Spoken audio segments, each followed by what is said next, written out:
Hello, historians. Now that we are familiar with the geography and early peoples of the Fertile Crescent, we're going to talk more specifically about some of the civilizations that developed in the area.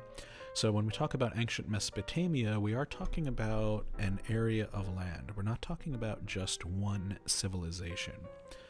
The Fertile Crescent would be inhabited by many different civilizations over the course of the years, sometimes competing directly with each other and sometimes coming one after the other in succession.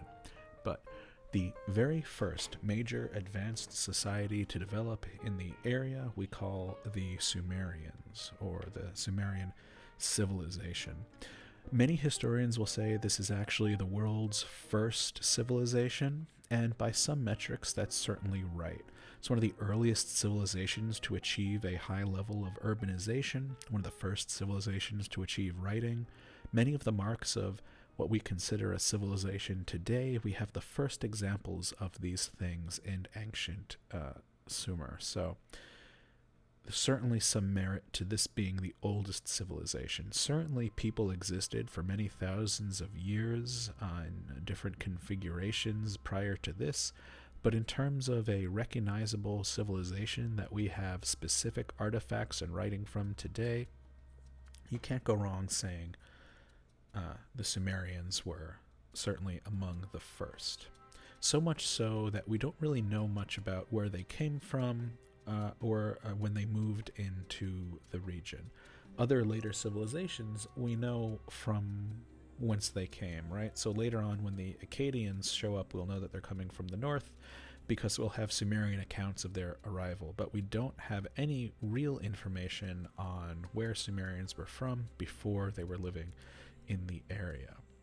So their society became based around the idea of a city-state. Now, if you're familiar with city-states, you're probably familiar with ancient Greek, or at least classical Greek, city-states. So Athens was a city that had its own area of influence, as was Sparta, as was Thebes. These different Greek cities exerted control over the surrounding area. So that's the same type of idea we're talking about when we talk about the city-states of Sumer. Now, most people in Sumer were still farmers. They lived in rural, countryside areas where the ground was good for farming. This would be the case for many hundreds or really thousands of years in human history. While we learn most about the cities because that's where most artifacts can be found, obviously, you have a lot of people living in one area, you'll have a lot of artifacts. So we tend to think just of the cities, but most people didn't live in a city during this time period or really up until very recent times. However, that doesn't mean the cities weren't important because they were really the focus of the civilization or of the culture. So the centers of Sumerian society were the more urban areas that we would recognize as a city, right? So these are functional regions, as we learned earlier, these city-states. They'd be centered around a powerful city, but obviously you cannot grow the amount of food that you need to feed a city within the city itself. So farms and villages would have to develop all around the city, and together this represented the city-state. So some cities in Sumer had 10,000 people in them, which isn't too big for a modern city, but certainly very large compared to anything else that was around. But over time, historians think that by 2000 BC, which is still very, very early on in our recorded history, that some cities had up to 100,000 residents, which is a level of urban development that we would not see again after the fall of Mesopotamian civilizations for many, many years. So very advanced and populous cities began to develop. So each of these city-states had countryside around it, and the more countryside a city-state could control, the more food it could bring in, meaning that more people could then move to the city and not be farmers anymore, right? So this goes back to the idea we were talking about earlier of specialization. If you have enough food, then not everybody needs to be a farmer, and they can specialize in other areas, right? So the more farmland a city-state was able to acquire, the higher surplus of food it had, and so the more people were able to go into other professions and advance those professions and advance the level of technology available in each of these city-states, right? So farmland was an important resource, not just because of the food itself, but because having a surplus of food allowed you to develop in ways that you couldn't if everybody needed to be a subsistence farmer, right?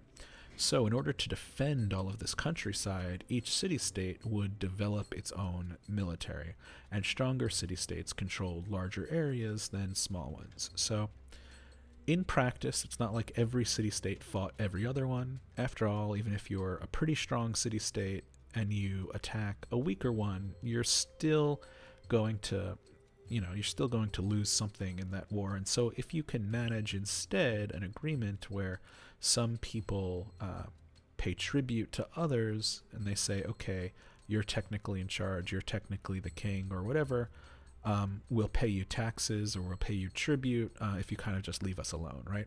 So sometimes city-states grew by physically conquering other ones, and sometimes they grew by intimidating other ones into more or less joining their empire. But we'll talk about that more when we talk about Sargon. So each of these city-states need to maintain their army to control the farmland around their cities. As a result, likewise, to make the cities stronger, they would build thick walls around the cities. So in all the archaeological evidence we have of these ancient Mesopotamian cities, nearly all of them have fairly substantial walls, because before the invention of gunpowder and things like that, a well-supplied city with large walls would take a disproportionately inconvenient amount of time to actually conquer, right? Having walls around your city makes it much easier to defend. And so pretty much every city was building huge walls for their own protection to supplement their military, protecting their area.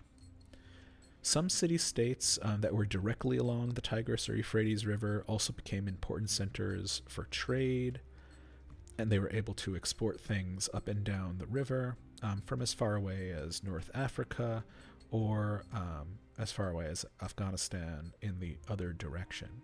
So city-states became even more important because they were centers of trade as well. So you can get things in these city centers that you couldn't get elsewhere. These city-states gained and lost power over time, right?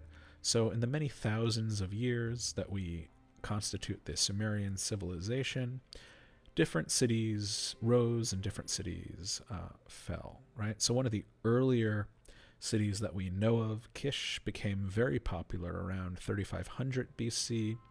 But over the next 1,000 years, the center of power moved to the rivals of Uruk and Ur for dominance.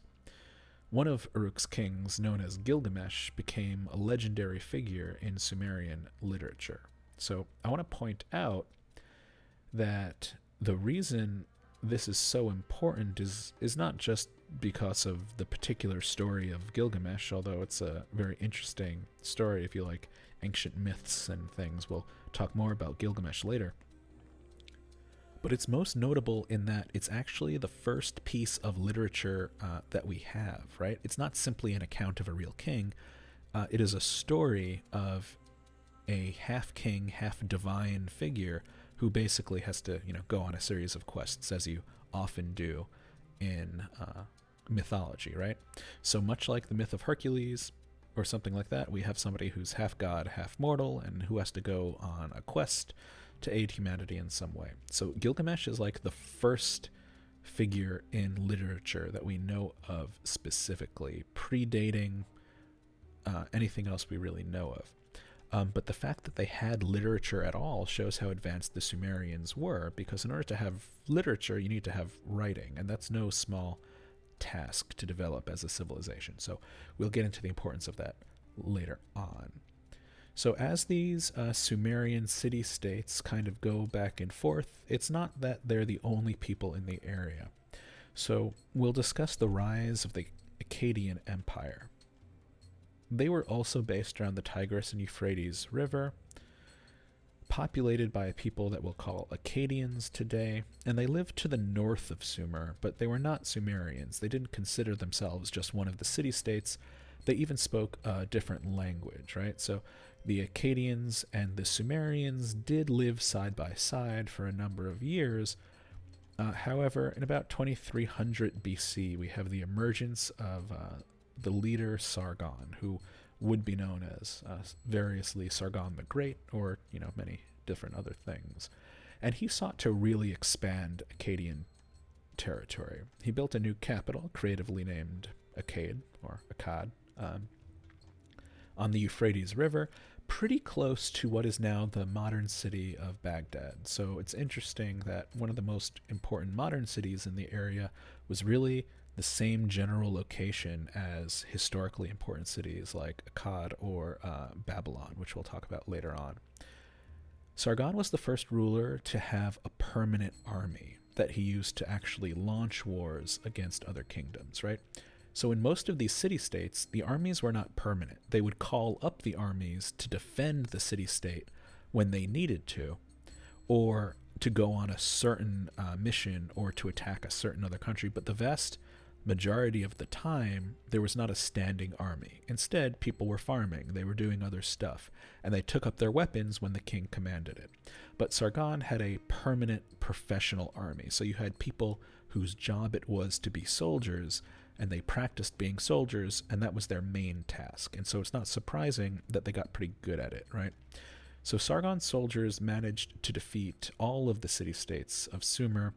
They conquered northern Mesopotamia and brought the whole region under the rule of Sargon. This is why we call it the First Empire. So it had different territories. It had Sumerians, it had Akkadians, it had northern Mesopotamians, and they were all separate people, but they were under the same ruler, in this case, Sargon. So that's what makes it the First Empire, rather than just a kingdom, of which each city-state was a kingdom. Now we have an empire, one person ruling over multiple kingdoms. The Akkadian Empire stretched from the Persian Gulf to the Mediterranean Sea, and he was not the ruler for very long, right? He lived a good life for somebody of the time period, but within 50 years of his death, the Akkadian Empire had really collapsed, and various different tribes or different city-states and people had clawed back a lot of the power and land that had been lost. The city-state, the Sumerian city-state of rebuilt most of its strength, and in the aftermath of the chaos of Sargon's empire collapsing, it was the people of who managed to conquer the rest of the Mesopotamia this time. Political stability was restored for a bit, and the Sumerians were on top, but this would not last forever. One of the other marks of civilization that we want to talk about is the development of religion. So because it's one of the earliest civilizations, it's also one of the earliest religions that we know about, or has one of the earliest religions that we know about. So Sumerians practiced a polytheistic religion. Polytheism means the worship of many different gods or deities. There were various different gods who were said to have different domains, like we might be used to in the mythology of other classical civilizations as well. So for instance, there was a god who was the lord of the air, or who was the god or goddess of love or of war. The sun and moon were represented by specific gods, as is the idea of wisdom. Interestingly, they had separate gods for freshwater and saltwater, showing how important the difference between water types was to the Sumerians, that they really considered them different elements enough that different gods were in charge of them, as opposed to the Greeks having someone like Poseidon, who's just like in charge of water generally. The Sumerians recognized that different types of water have very different types of usages, and so perhaps they're represented by different gods or deities. The Sumerians believed that gods had these enormous powers and could bring good harvests or floods. And remember, the cycle of flooding is very important to the development of civilization, and so the idea that you could do something like pray to a god to influence the weather in this way was actually really important. If there was like even the slightest chance that it could possibly work, as a Sumerian farmer, you wanted to do it because your livelihood depended on it, right? So while we might not be able to say of any ancient civilization, like how much the average person truly, truly believed in each of the gods and how much it was more regional or more personal. We don't know, but we do know that you at least had a big incentive that you might as well believe in the gods and pray and do these other things on the off chance that it helped, because these natural processes, like the flooding of the Tigris and Euphrates River, literally determined the course of your civilization's success or your own personal farm's success, right? So in that way, you would also, if you saw other people not believing in the religion, you might even be upset with them because everybody's kind of depending on these natural processes to go right. So if you're able to influence it with religion, you definitely should. So we don't know too much about how the average person interacted with religion, but we do know that it was very important, and there are many, many religious artifacts amongst the most popular type of artifact that we found. So we do know that it was very important overall. Priests, who were people who performed religious ceremonies, had great status in Sumer. So they didn't call them priests, obviously. We call them priests because we think they're kind of the equivalent of modern priests, but important religious people who were thought to be able to interpret the wishes of the gods more so than the average person, and were able to make offerings to them more so than the average person. They would run the temples, special buildings where priests performed their religious ceremonies. We'll talk more about these temples later on, as they really develop into being a very important part of the society as more than just religious places. The social order in general became more stratified during this time period. So because you have enough surplus of food and people can do different jobs, people can be seen in different ways, we have some of the first social rankings or class rankings, right? Different types of people that are seen as more or less important. So the kings or queens, the royalty of a city, would certainly be the most important. Often they were thought to be partly divine themselves, and the priests who were right below them would certainly build up this idea, right? If you're a priest working for one of the kings, you're of course going to say that the gods support this king, to the extent that maybe this king is really even like part god themselves. We see this much more explicitly in Egypt, where the pharaohs are actually considered to be living gods, and something similar happens in ancient Rome as well. We don't know how literal they thought it was in all of these instances, but there was kind of a merging of this authority at the top. So the kings and queens would be at the top of the social hierarchy. The priests would say that the gods themselves must have chosen these kings and queens to rule, because the gods certainly wouldn't allow people to rule who they didn't want. After all, they're gods, right? Below the priests, though, were Sumer's skilled craftspeople and merchants and traders. They all had a great impact on Sumerian society, especially traders who traveled to faraway places and were able to exchange some of the surplus grain that was grown in the Fertile Crescent for more rare things like copper or lumber or precious stones. So these skilled traders were only able to exist because farmers were able to create excess food through all of these big irrigation projects that we talked about. While Sumer was a civilization of many firsts, probably the most important of these early inventions or discoveries we want to talk about in ancient Sumer is that of writing. So, ancient Sumer developed a method of writing, or a system of writing, called cuneiform. Cuneiform was a series of marks that were usually made with a dried reed into a wet clay tablet. So, not having access to paper or earlier versions of paper, things like Egyptians used papyrus, they would write directly into wet clay, which would then harden and make a permanent record of what they wrote. Cuneiform is considered the first system of writing because it is not pictographical, which means earlier forms of communication used essentially little pictures in order to convey meaning, right? So the symbol for bird looked like a bird, and the symbol for water looked like a running river.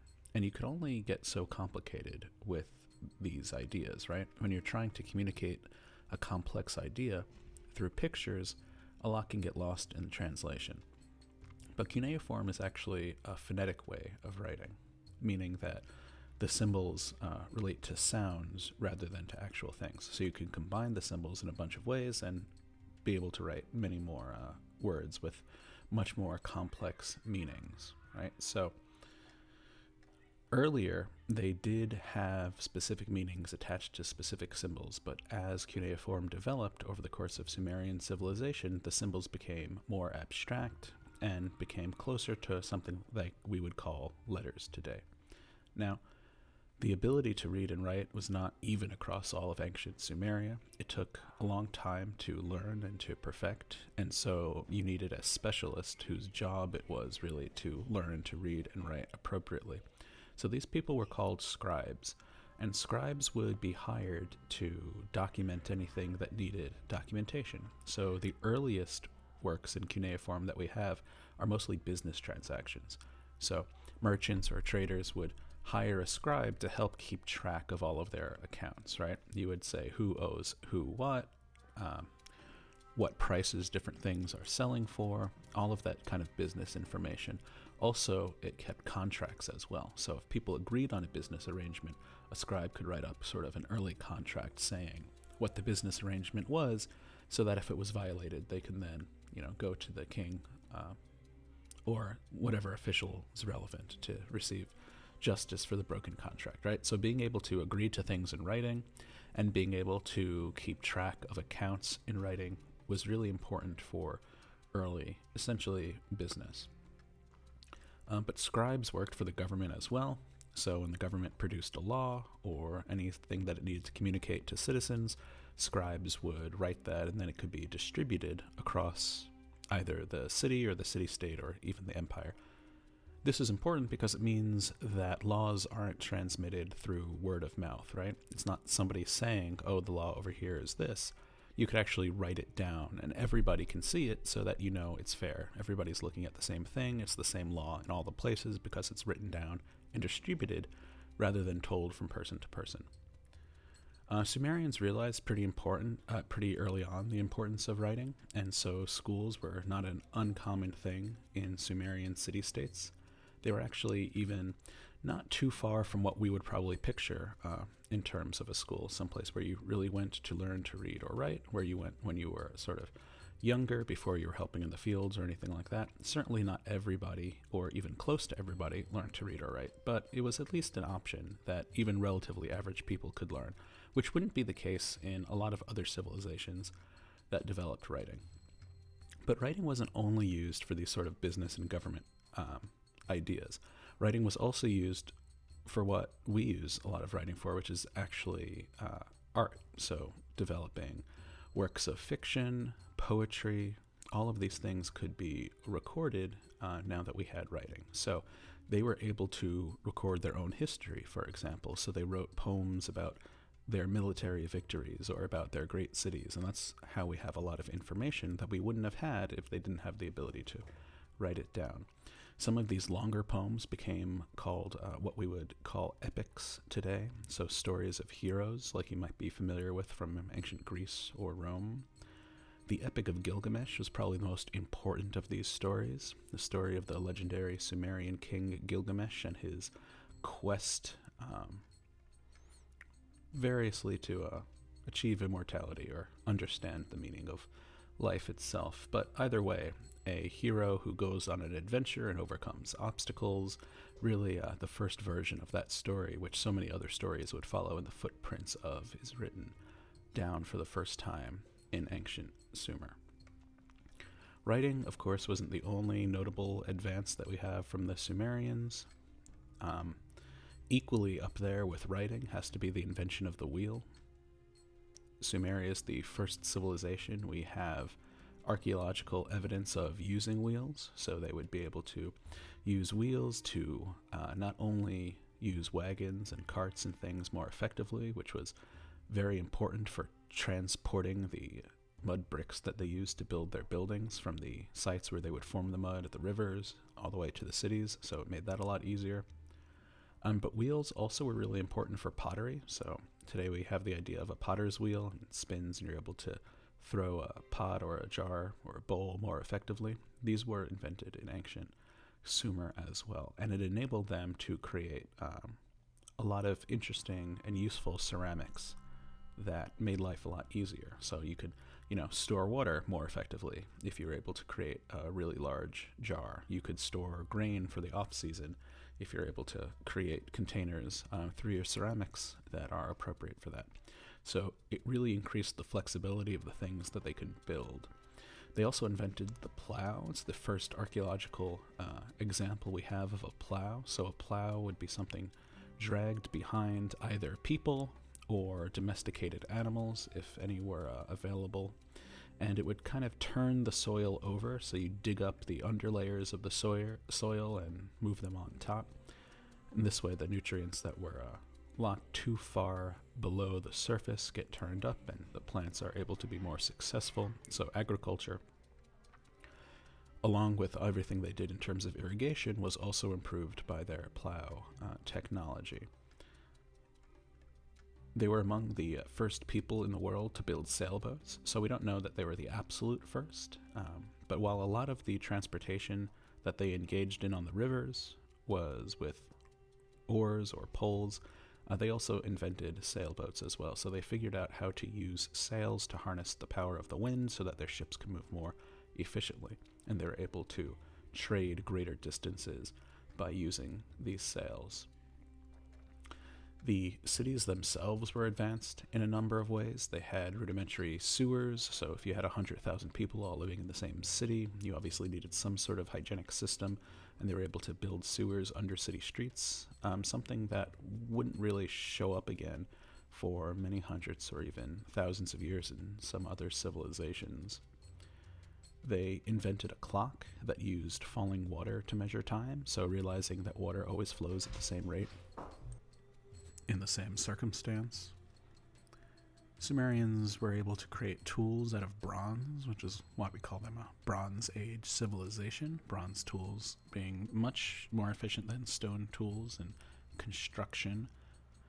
In terms of math and science, Sumeria made a couple of really important advances. Their system of math was based on the number 60, so unlike ours, which uses base 10, theirs was based on the number 60 because it was easy to divide a circle into 360 degrees, and from there you could divide your year into 12 months, factor of 60. And so we get a lot of things that still exist today, like there being 12 months, all the way back from ancient Sumerian math. So their calendar was actually pretty accurate to ours, all things considered, which is very impressive considering that they had to base it on math and astronomy.